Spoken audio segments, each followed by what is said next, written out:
Kita Kemon. Asupan antioksidan kuat dari bahan-bahan alami merupakan salah satu resep bugar paling efektif nih. Di Indonesia, kita punya banyak banget pilihan bahan makanan yang mengandung antioksidan. Salah satunya adalah buah mengkudu. Buah mengkudu mengandung beta-karoten, iridoid, vitamin C, sampai vitamin E, yang semuanya dikenal sebagai antioksidan kuat. Mantap! Nah, biar semua orang bisa merasakan manfaat buah mengkudu dan gak perlu repot-repot lagi mengolahnya. Nah, sekarang buah mengkudu sudah diolah menjadi cuka. Cekidot yuk, kita Kemon.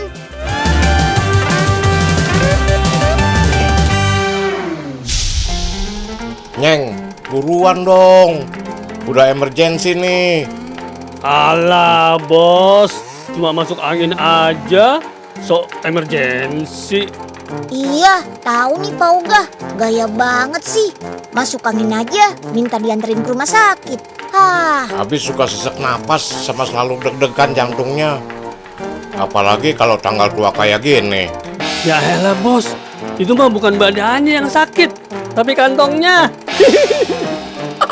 Bener gak Unyil? Iya, bener banget Penying. Ini sih nggak usah ke dokter Pak, dikasih gopay juga langsung mendingan. Tunggu. Aduh, udah diketawain. Pakai acara ditinggal lagi dan Unyil. Nyeng, tunggu.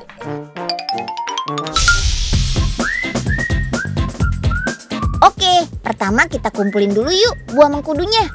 Dipilih yang memiliki tingkat kematangan 80% ya. Soalnya kalau terlalu muda nanti rasanya pahit. Kalau kematangan jadi gampang busuk. Ayo, jangan asal pilih ya. Buah asli dari Kepulauan Hawaii ini berbuah sepanjang tahun loh. Bahkan bisa dipanen setiap bulannya. Selanjutnya, buah mengkudu kita cuci bersih dengan sikat. Selain untuk membersihkan dari debu dan kotoran, buah mengkudu disikat untuk menipiskan bagian kulit mengkudu. Hal ini bisa membantu mempercepat proses fermentasi nantinya. Dalam sekali produksi, rumah produksi yang berlokasi di Bogor ini bisa menghabiskan 500 kg buah mengkudu loh. Wih, banyak banget ya. Sekarang kita masuk proses fermentasi nih. Buah yang sudah dicuci akan dimasukkan di dalam drum seperti ini. Kemudian akan didiamkan selama 2 minggu. Pastikan drumnya tertutup rapat ya. Jangan sampai ada udara yang masuk. Proses fermentasi seperti ini disebut fermentasi anaerob, atau tidak membutuhkan udara atau oksigen untuk membantu proses fermentasi. Proses fermentasi ini juga bakal menghilangkan bau khas mengkudu yang super menyengat. Mantap! Wah, sudah bisa di blender deh. Wih, blendernya besar banget ya. Kalau pakai blender biasa bisa nggak selesai-selesai nih. Buah mengkudu sendiri memiliki 80 jenis yang berbeda.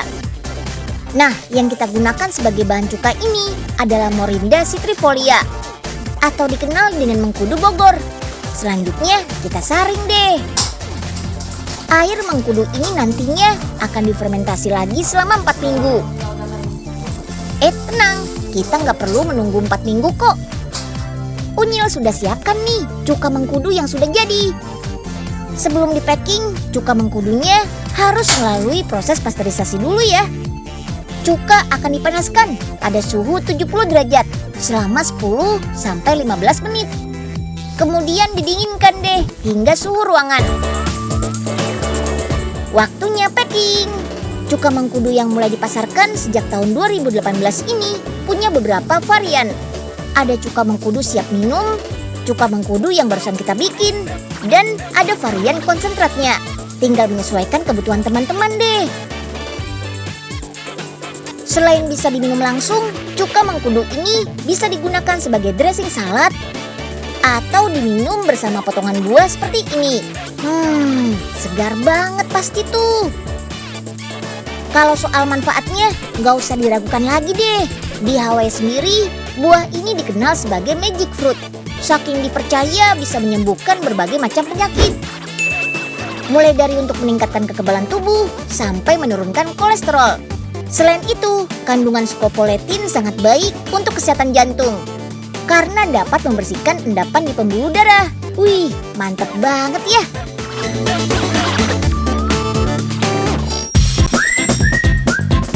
Siapa yang gak suka makan ikan? Ih, rugi banget loh.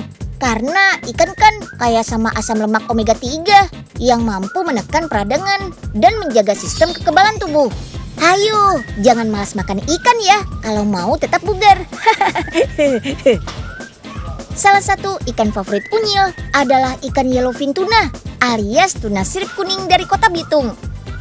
Ikan tuna dengan ukuran lebih dari 40 kg ini biasanya akan dibawa dan diolah di pabrik-pabrik besar di sekitar Kota Bitung. Seperti pabrik yang Unyil kunjungi hari ini nih. Yuk, kita kemon. Wah, ternyata nggak cuma baju aja yang disikat. Ikan tuna ini juga harus kita sikat loh, biar bersih dan bebas dari debu. Kalau sudah bersih, langsung simpan dalam wadah berisi es. Suhu dingin es ini bisa mencegah ikan cepat membusuk. Ikan pun jadi segar terus deh. Oke, kalau sudah waktunya diolah, ambil ikan dalam tempat penyimpanan ini. Yuk, kita potong ikan tunanya. Pertama, pisahkan dulu bagian kepala seperti ini. Baru deh, sekarang potong bagian tubuhnya jadi 4 bagian.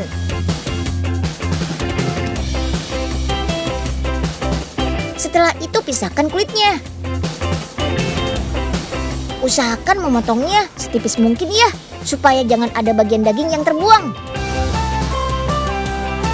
Nah, pengolahan ikan ini sangat menjaga kebersihan. Semua alas untuk memotong ikan hanya boleh dipakai 1 kali.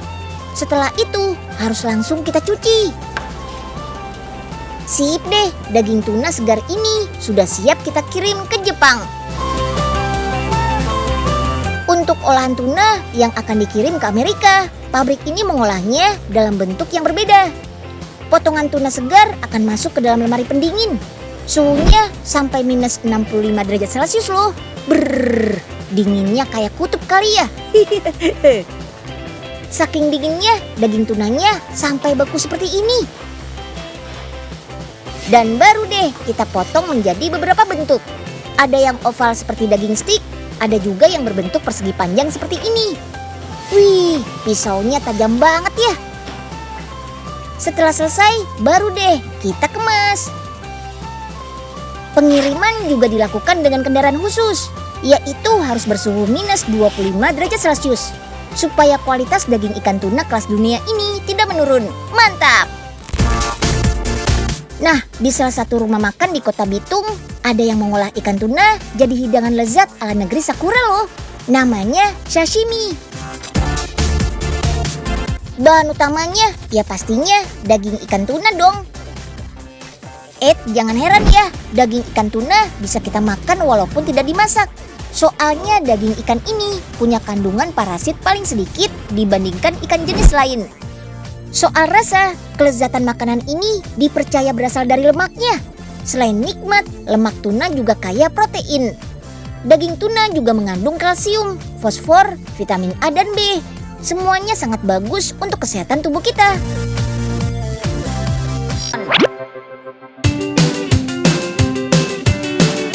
Agar bisa bekerja dengan baik, sel-sel imun membutuhkan protein sebagai makanannya loh.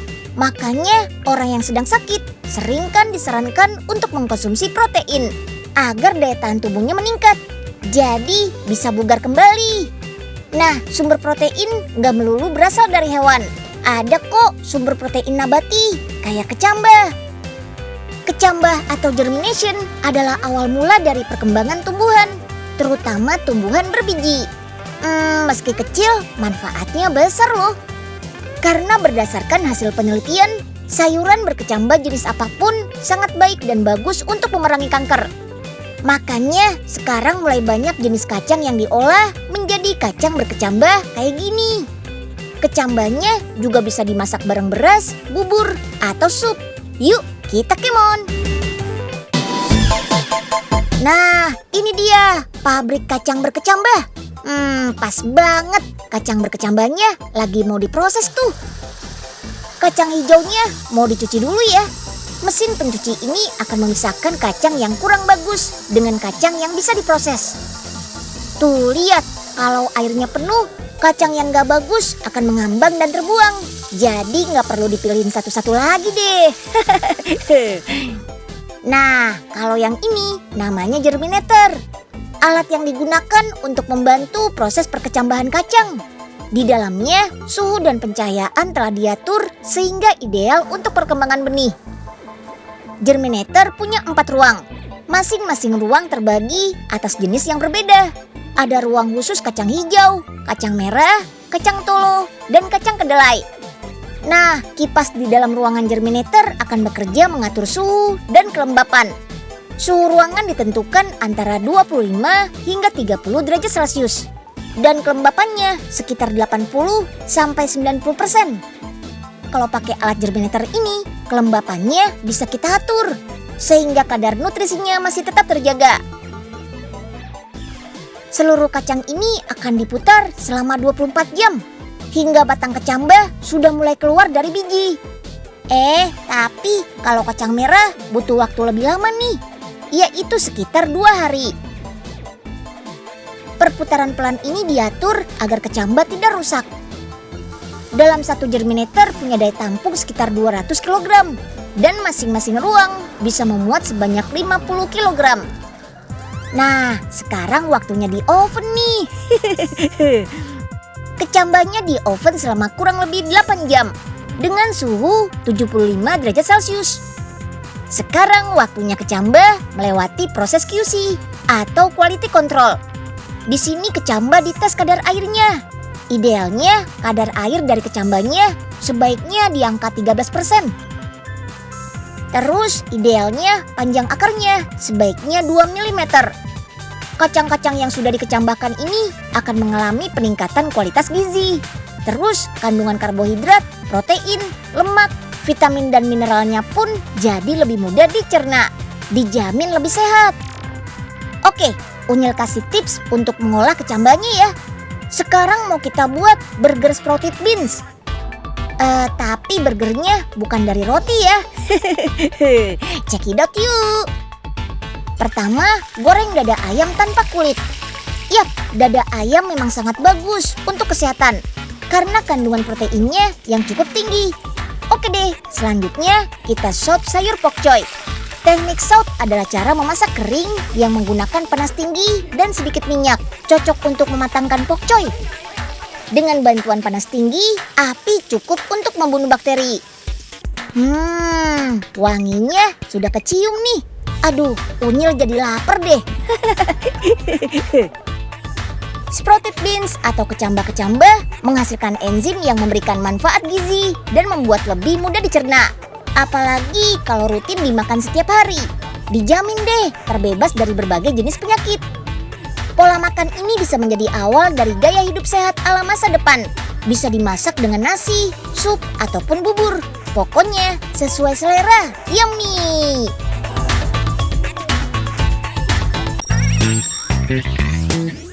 Menjaga asupan gizi dari makanan dan minuman, rajin bersih-bersih, dan menggunakan masker saat sakit memang efektif untuk mencegah penularan penyakit yang disebabkan oleh bakteri dan virus.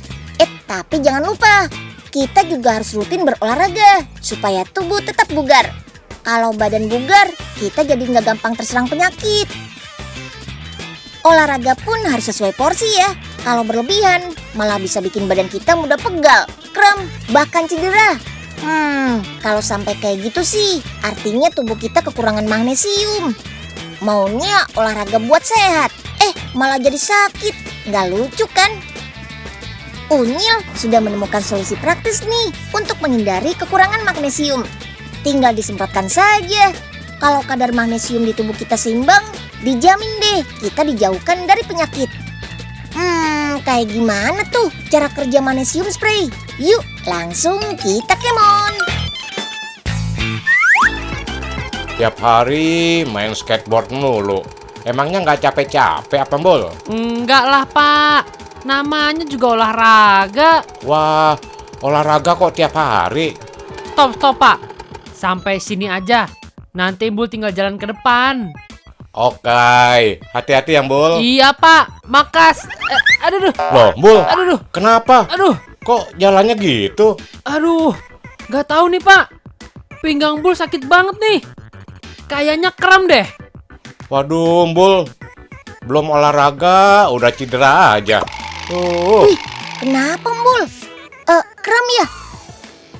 Tenang Mbul. Unyil punya solusinya nih. Ada di smartwatch Unyil nih.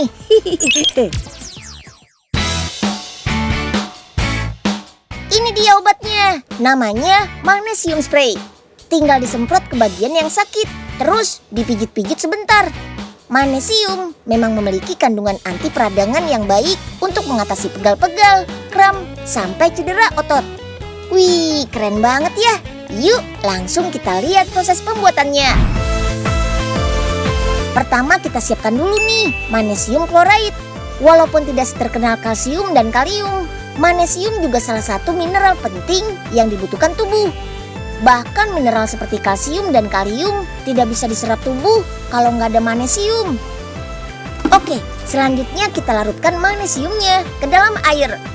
Air yang digunakan adalah air yang sudah dimurnikan. Jadi aman dari kandungan logam berat lainnya. Nah, kalau sudah larut, kita campurkan deh dengan karbon aktif. Fungsinya untuk menarik partikel-partikel kotor yang masih menempel pada magnesium chloride tadi. Waduh, kok warnanya hitam ya? Tenang, nanti bakal jernih lagi kok kalau sudah disaring. Tuh, lihat. Benar kan kata Unyil? Sebelum di-packing, larutan magnesium ini harus melalui 2 kali proses penyaringan biar benar-benar bersih. Produk yang mulai dikembangkan tahun 2018 ini bisa diproduksi ratusan botol per harinya loh. Tergantung jumlah pemesanan. Harganya juga cukup ramah di kantong. Sepadan deh dengan fungsinya untuk menyeimbangkan kadar magnesium dalam tubuh. Kekurangan magnesium sendiri bisa ditandai dengan rasa pegal-pegal, sering kram, pusing atau migrain, sulit tidur hingga tekanan darah tinggi. Makanya kebutuhan magnesium tubuh harus tercukupi. Caranya dengan menjaga asupan makanan yang kaya magnesium, seperti pisang, kacang-kacangan, dan sayuran. Apalagi untuk yang suka olahraga atau aktivitas berat lainnya, tubuh membutuhkan 10-20% magnesium lebih banyak. Gak cuma buat sendi dan otot saja loh, magnesium spray ini baik untuk mengatasi jerawat. Bahkan bisa juga untuk deodoran alami, karena bisa membunuh bakteri. Widih, komplit banget ya, keren.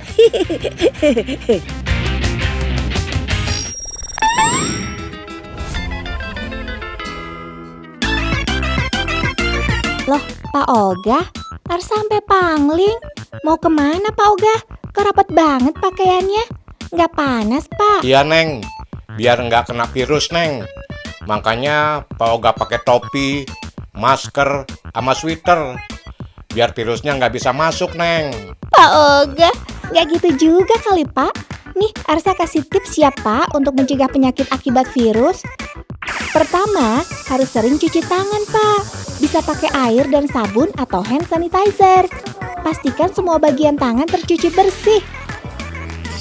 Kedua, kalau lagi sakit, gunakan masker saat bepergian ke tempat umum atau ruang publik. Selain biar nggak menulari orang lain, masker juga berguna untuk menghalau virus yang bisa masuk lewat saluran pernafasan. Oh iya, pastikan menggunakan masker yang sesuai standar kesehatan ya. Yang terakhir, pastikan asupan gizi kita tercukupi. Banyak minum air putih dan makan buah. Jangan lupa istirahat yang cukup biar daya tahan tubuh kita bagus. Soalnya salah satu sasaran virus penyakit adalah orang yang memiliki daya tahan tubuh yang lemah. Oh gitu ya, Neng. Jadi nggak perlu pakai baju tertutup gini ya, Neng ya? Ya enggak lah, Pak. Yang ada malah keringetan pakai pas panas-panas gini. Oh, ya udah deh. Kalau gitu, Pak Oga balikin dulu deh ke Melani. Oh, punya Melani. Pantas aja pink unyu-unyu gitu. Yuk kita kemon. Wah, ternyata resep untuk tetap segar dan bugar sederhana banget ya. Cukup berolahraga minimal 30 menit sehari, istirahat yang cukup, dan pastinya mengkonsumsi makanan sehat dan seimbang. Gak harus yang mahal-mahal kok, karena alam Indonesia yang subur sudah menyediakan aneka bahan makanan yang bergizi dan berkualitas. Semangat sehat ya teman-teman Unyil di rumah. Unyil pamit dulu, see you!